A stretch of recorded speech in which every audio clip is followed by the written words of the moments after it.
Welcome to the Salt Strong Fishing Podcast.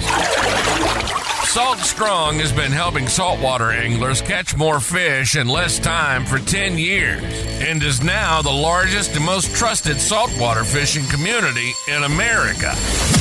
If you want to catch more saltwater fish, then keep listening. If you want to speed up your fish catching results even faster, then join the private insider community at saltstrong.com. Here's your host, Joe Simons. Like diamonds.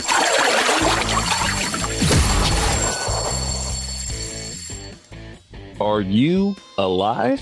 Hey everybody, Joe Simons, like diamonds, back again with Salt Strong UNCHURCHED. I hope you had an amazing Easter weekend with your family last week, and hopefully you enjoyed that podcast that I shared. I got a lot of great feedback from that one. Sorry, I got a little bit emotional telling some stories from my past on how the really just the impact and the touch of God and Jesus in my life has just done so much, and kind of did a 180 on me and my life and how I was acting and behaving and believing. And anyhow, I hope you did go listen to that one. I hope you had a great Easter with your family.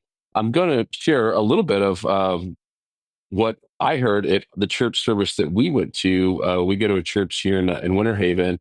And first and foremost, it was amazing to see how many people were at church. So this is a pretty big church. It's called Haven Worship Center in Winter Haven. I'm guessing it seats close to 1,000 at full impact. And they had 7 church services, 3 on Saturday and 4 on Sunday. And most of them were 80% to 100% packed. And if you could do the math, let's just say it was 6,000 people and not 7,000. 7,000 would have been 100% packed at all of them. So let's just say it was around 6,000, which I believe is an accurate number. I mean, heck, there's only 50, 60,000 people in all of Winter Haven. I mean, so they're touching a massive amount of people in just our small town. And I love seeing the growth of it.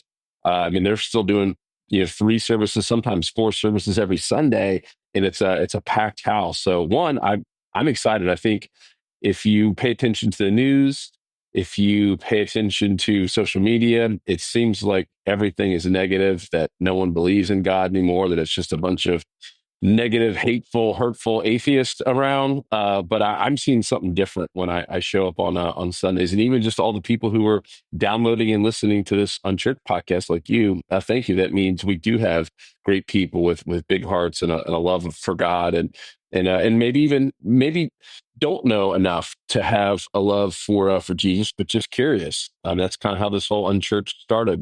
I was sharing some thoughts that I had and some questions I had, and we've had some pastors on and have really covered a lot here, and we'll continue to cover a lot here. But anyhow, back to this service, the message that Pastor Jeff there delivered, and really the title of it was Alive, right? It's talking about the resurrection, of course, and he does a great job of really tying in all the biblical-based stories and lessons into real life. And he says, all right, who here has a phone, whether it's an iPhone or an Android, doesn't matter. Who here has a phone? Of course, everyone raised their hand.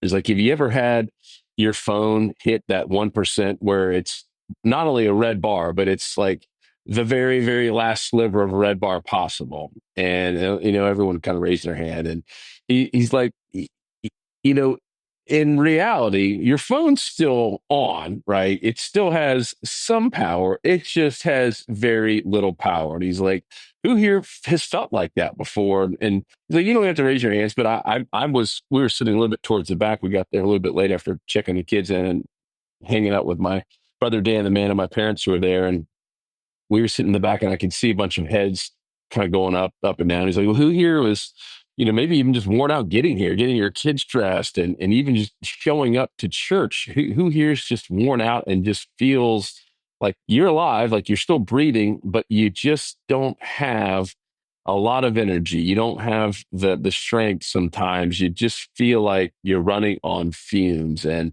I'm watching all these heads go down, both guys and girls. I mean, there's single parents in there. There's married people with, some of these, one family had 5 kids. I can only imagine. We have 3.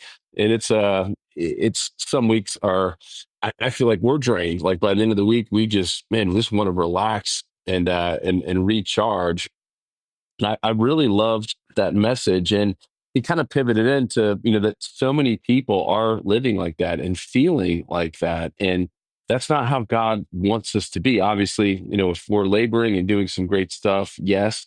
But if we're just feeling that empty and running on those little fumes because of fear and anxieties, et cetera, that's not who he wants us to be. It's not how he wants us to live. And it's just a fantastic message talking about the resurrection and being alive. And then he pivoted over to talking about being alive, right? Things that we can do that are free, that don't cost money, that we all grew up doing and maybe kind of got away from it. And he's like, when was the last time you guys had all out, no holds barred belly laugh? And I honestly thought about it, and I couldn't remember the last time I had an all out belly laugh. That's like, where you're just hysterically laughing, where tears are coming out. And I've had them, I'm sure you have as well. But he's like, I think we can learn so much from kids. Kids will sit there and, starting from 1 years old when they're a baby, and they'll laugh at a parent just doing peekaboo for 10, 15 minutes sometimes, to the point they can't laugh anymore, like they're losing their breath. And he's like, that is being alive.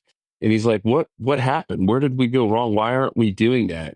Uh, there's no manual that says when you get older, you're not supposed to have fun and belly laugh. And he's like, my goal in life is to belly laugh and have fun with people as much as I possibly can. It's like, that is being alive. He's like, nothing gives you more energy, and even the people around you, right? Imagine that if you have a baby or a grandchild and they're that little belly laughing, maybe I can envision all three of my kids doing it, sitting on my lap. And man, I felt alive, even though I was exhausted. Trying to raise a baby, there's nothing energizing about that, but there's something about just that laughter, and it's almost just like that free spirit. There's nothing possibly bothering you in that moment. If you heard my past podcast about anxiety and fear, it's impossible to experience and feel two different emotions like that at the same time, especially two conflicting emotions. Like, meaning you can't be happy and full of energy and also be fearful at the same time. Now, you can flip back and forth. Obviously, you could be having a belly laugh and a bear bust through your door, and you could go into a fear panic mode, but it's literally impossible to feel those two things at the same time. So his point is, why aren't we more of us just feeling happy and laughing and having fun with life?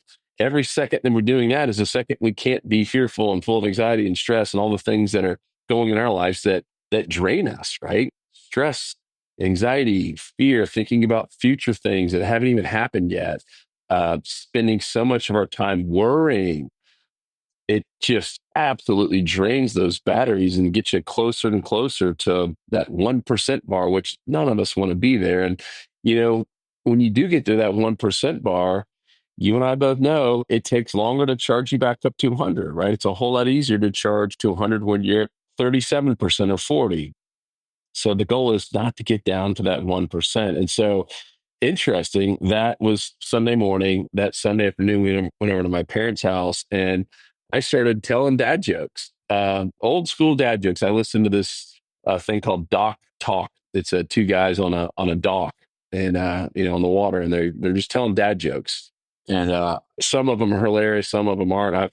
I'll write down some of my favorite ones and even practice them. And I hadn't really told a lot of them to my family, and I just started telling dad jokes from the doc talk, and we were literally belly laughing. The whole family was. I mean, there's one point where we had tears in our eyes, and I thought that was just so cool. It's a great message, and it was able to do it that night. And we felt alive. Like, we even said, hey, even though we didn't have the whole family there, Luke and Lindsay just had a brand new baby. And, she didn't really want it to be around a bunch of sick kids because there's some sickness going around, which I don't blame her. Um, and so we kind of did it as a smaller family. And we all just said, man, that was just so much fun. We just felt alive. Everyone was dying, laughing. And it turned into more jokes and more stories, and just something fun about that belly laugh. So that'll be my challenge to you this week, this month, this year. start doing some belly laughs, tell some funny jokes, go to a comedy show, go see stand-up comedian.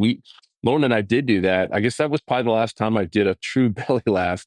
We went to go see a stand-up comedian, a name I didn't really know. I was there in Tampa. We went with some friends, and I mean, we were crying. I had tears in my eyes, and hadn't done that in a long time. Like, man, that was just so much fun. And I never really, to me, getting in a car and finding parking and driving an hour and a half to Tampa, that I don't know, that personally, that's not my cup of tea. I'd rather be out on our own dock or on the boat, cooking out and grilling out with friends. I'm more of a homebody than going to concerts and stuff. That's just me personally.